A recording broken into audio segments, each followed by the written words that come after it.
definition is for, I believe that on this call, there are people who are perhaps entrepreneurs, and there are people who are also working already, and people who are probably in transition. It's important Yeah. that we see this as the total definition of the work that we're doing. And no matter what it is, whether you're an engineer, whether you're a digital media person, you know, whether you're a medical doctor, whether you're an entrepreneur, you're selling and buying, this defines it, that the lifelong process of managing learning begins with it. And then managing work, managing fun, because it's important to have fun while working. And in fact, the best job that you can do is the one that doesn't feel like a job. Very important, because many times we get on the job just because that's what is available. And what you want to do to live a fulfilled and meaningful life is to get a job where you are a square peg in a square hole on that job, such that it doesn't feel like work. There are many people, they develop this headache on Sunday evening. By Sunday night, they have this headache because they are going to resume work the following day. By Friday, they'll be jumping up, thank God it's Monday, right? Because the thing that we are, oh, sorry, I'm being distracted by something I saw. Video me saying I should make her hosts. Let me see how that can work. I hope this will not blank my screen, by the way, if I do. So Bidemi, so Bidemi, you are now hosts, but I hope this will not blank my screen. Can you still see my screen, people? Yes, we can. Okay, cool. So I was saying that people will have it on Sunday evenings because they are resuming work on Monday, and Monday, Tuesday, Wednesday, Thursday, Friday. And by Friday, they say, yeah, thank God it's Friday. That's time to chill. The kind of work that we should engage in be the one that it doesn't feel like we are working when we are working. And then transition so that we can move towards the personally determined and evolving future. I think the most important thing in this definition is not even the lifelong process. It's not even managing learning, not about the work itself or leisure and transitions. It's about the personally determined and evolving preferred future. Yeah. Meaning the beginning of career development. I'm hearing myself back. Just to reduce.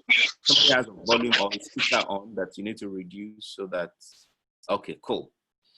So the critical thing about this definition is the personally determined and evolving preferred future. And it's important that we begin with that thinking. We talked about lifelong process, learning, work, leisure, transitions, personally determined and evolving preferred future. And that is where I would like us to start the conversation on. And so the question I have to ask is, what is your personally determined preferred future? You know, before even getting on the job, I mean, what do you think? What would you like to be known for? What would you like to become in 20, 25, 30 years, 40 years time? What would you like to become? Now, I'm not saying that the moment you have a definition of what you want to become in 30 years now, that is exactly who you would become. No, it's just a guide for you. It will help to guide your decisions. It will help to guide what you accept and what you don't accept. It will help to guide the skills that you need to develop. It will help to guide the relationships you need to make. It will help to properly put in your talents that you need to convert into a skill to help you have a direction in life. And an easier way of perhaps answering this question is the next one, which is who represents your personally determined preferred future, which is who do you see in the society? Who do you see around you? Who do you see even in industry? Who do you see globally? Who represent the future that your personally determined preferred future? So this person may be close to you, the person may not be close to you, it doesn't matter. But who is the person you have observed, that you have seen, that looks like who you want to become? If you want to be a musician, which musician, not just in Nigeria, but in the world, looks like the person that you want to be in future? And when you're thinking about this career thing, you're not thinking about 5 years time or 10 years time. You're thinking 40, 50, 60 years in advance. I mean, hoping that you'll still be alive and well, that time. So who in the world represents your personally determined preferred future? If you cannot necessarily answer exactly what that personally determined preferred future is, you can use a person to help you to understand it. So if yours is media, for example, who is the media personality that represents your personally determined future? If you're in media, you don't have to be a show host. If you'll be a show host in the media, which show host represents it? If you want to be a media entrepreneur, you want to own, assets, media assets, who in the world or who around you, who have you seen that represents who you want to be later on? Now, I believe that principles don't change, but practices change. Innovation is with practices, right? Not with principles. And even if now there's no more traditional, there's a mix of both traditional media and digital media, for example, and traditional media will continue to go down while digital media will continue to increase. That is innovation. That is the practice. But the principle itself, it's creating a platform to bring people together, to educate, inform, and entertain people. So who is doing that at the moment that you see as someone you would like to be? Not somebody that's just 5 years older than you, or 10 years older than you, or 15 years older than you. Someone that has been in the game for decades, for so long that you can study, that you can observe and get inspiration. Again, you don't have to. If you can get close to the person, great. In fact, what makes you on the right path is also working your way towards getting close to the person as you continue to grow in your career. And I give you a quick example, and this is my own example about who represents my own personally determined future. And there are two of them. So does anybody know these two faces? Just reply to me if you know these two faces. So, well, let us make it a yes or a no. So if you know them, say yes. If you don't know them, say no. We can only see the first slide. So you need to let us see the faces. Okay, can you see it now? No, not at the moment. Wow, something must be happening. Something must be happening. I mean, I've showed a couple of slides so far. So what is it that you can see right now? Just the first slide still. Oh, no. You guys have missed a lot. I think it's probably because I made, maybe because I changed the book. I think it was a setting issue. A setting issue. I think it's a setting issue from the setting when the link was created. Sorry about that. I apologize. Anyway, oh wow. I mean, I've shown a couple of. I think you can switch with no problem. Let's just look at what we have now. So there are two of them for me. One of them name is Christopher Colladi. The other one is Tony Robbins. Christopher Colladi for his depth, Tony Robbins for his breadth. Christopher Colladi for his integrity, for his skills, for being innovative, for his principles.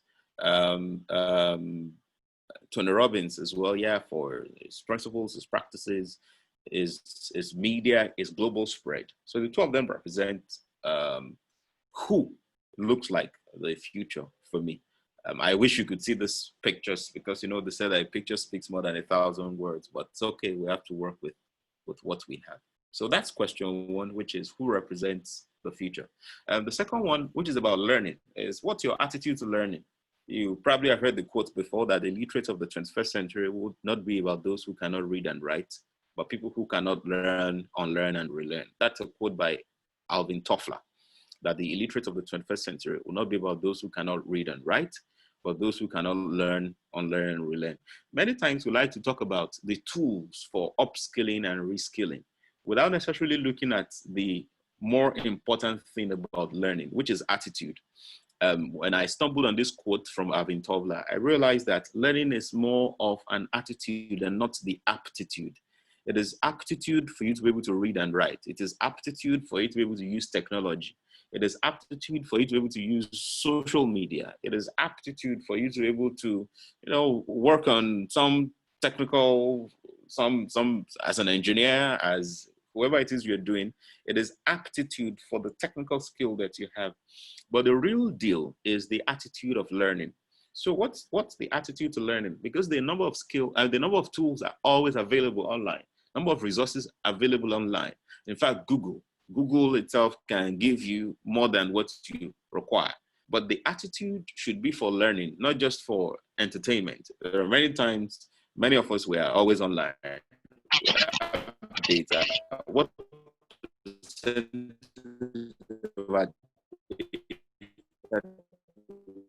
we use to learn actually, and we're sharing funny videos, or do we spend that time to research, to learn something to help us either upskill or reskill? And then the other thing is, do you have fun while working? I've said before that the choice that we should make about the work that we do should be something that won't even feel okay, something that won't even feel.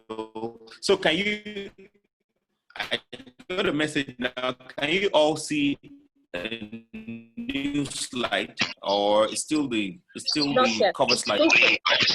It's still showing the cover slide. Wow. Let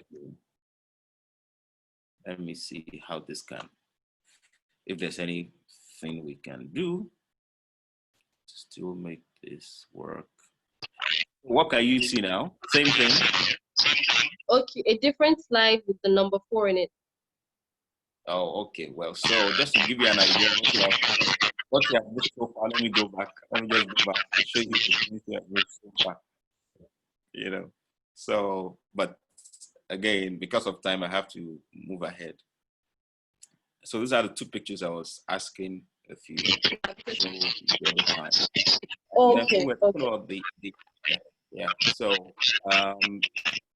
then question 4 is, are you in transit? Some people are in transit because they lost their jobs, and some because they just took a break and then they're in transit. So what do you do when you're in transit? Just 3 things, 3 quotes I'm sharing from some of my colleagues.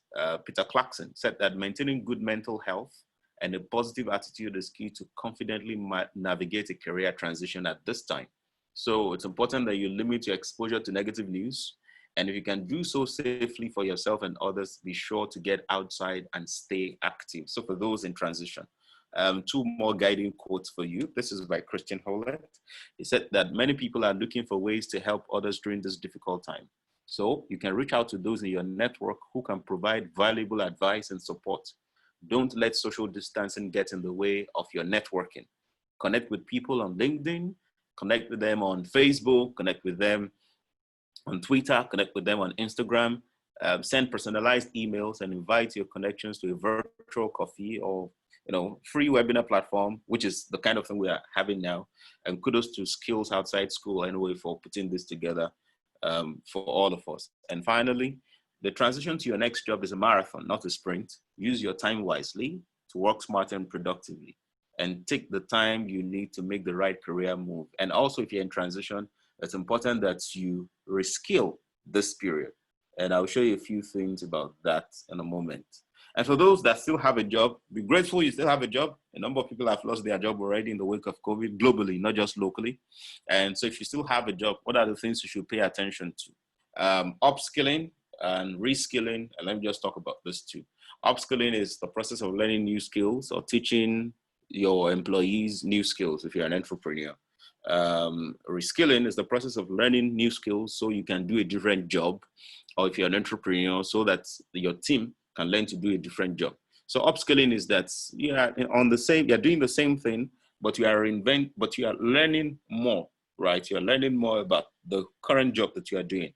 Reskilling is about reinventing yourself, which is you're learning something else, something new, so that you can do a different job. And in the wake of COVID, it's important that we do both. We upskill and we reskill, because you want to make yourself valuable. And the SI unit of your contribution to whoever has employed you is the value that you bring to the business. It's the fact that you are a revenue generating fellow and not just a cost to the organization. I mean, revenue generating doesn't necessarily mean that you're a salesperson, but it means you're a problem solver.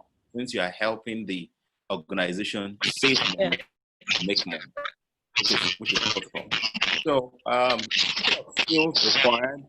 There are soft skills, there are management skills, there are technical skills. So soft skills, things like professional communication, teamwork and collaboration, mentoring and coaching, emotional intelligence, creativity, and all that falls into soft skills. So these are skills that you need to keep on developing. Technical skills as well. That one has to do specifically with the job that you're doing. If you're a medical practitioner, your ability to perhaps perform surgeries, your ability to, if you're in medical laboratory, your ability to conduct tests and know the meaning of the tests. If you're a banker, your ability to understand investments, understand banking services to your customers. And management is about tracking, management skills. It's about tracking and deploying resources, managing people, managing client relationship, managing the resources as well of the business. So in there are three categories of skills required by employers. And even if you've mastered a skill, remember our quote on the illiterate of the 21st century that says that the illiterate of the 21st century won't be about those that can neither read nor write, but people that cannot learn, relearn, and unlearn. So it means even if you have learned, it's important for you to still relearn so that you can keep yourself abreast of the new things, even in that area that you have already mastered.